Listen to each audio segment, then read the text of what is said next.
All right, this is Rudy. These letters were sent to me by Maria up in Alaska. This is Schaeffer Cox writing to the Alaska Press, I believe, Fairbanks Press. He writes, Dear Sam Friedman, Dan Bross, and other Fairbanks Press, thanks for the letter. It brought back a lot of good memories to hear you talk about going climbing in Delta with Stan Justice.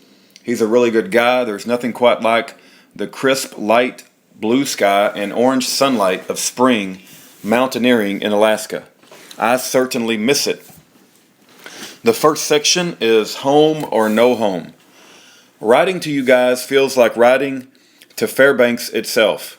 That quirky little river town nestled up to the birch-covered hills is one of a kind. When I was first arrested and they were trying to break us and get us to testify against each other, they put us all in solitary. It was utterly demoralizing. One day it would be so hot you couldn't stand on the heated floor. The next day it would be so cold that the water in the toilet would freeze.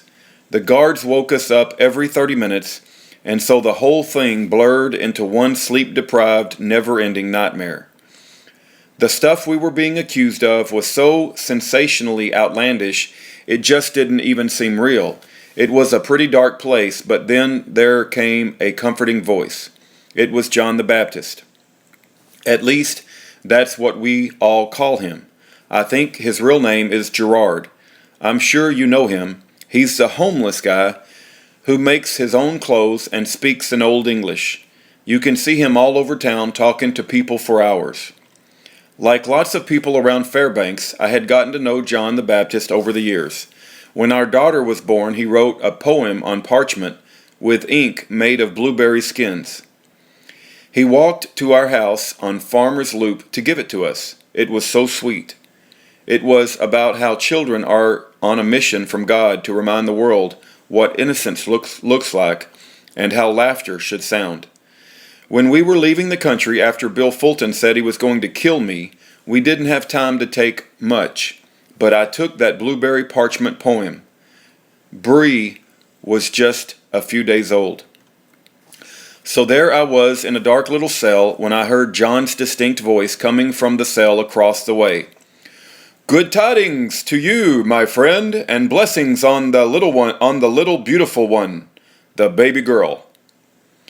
His voice cut through the heavy darkness of that jail like the sun cuts through snowy spruce boughs at noon in December.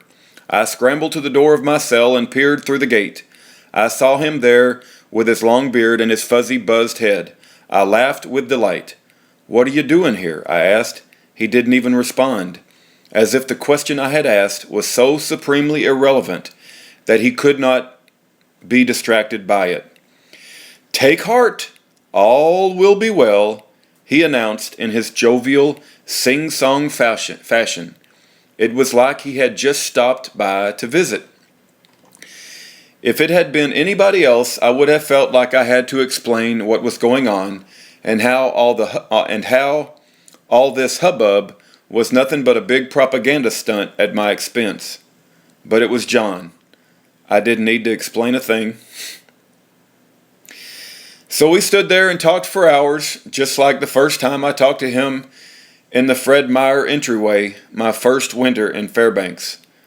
Barring a major regime change, I don't think I'd feel safe living in Fairbanks or anywhere else in this country. But I will miss Fairbanks and its eccentric fixtures, like John the Baptist, my friend. I see now that I am the one who is homeless. John may sleep in a box behind the transfer site, but he has a home. Fairbanks.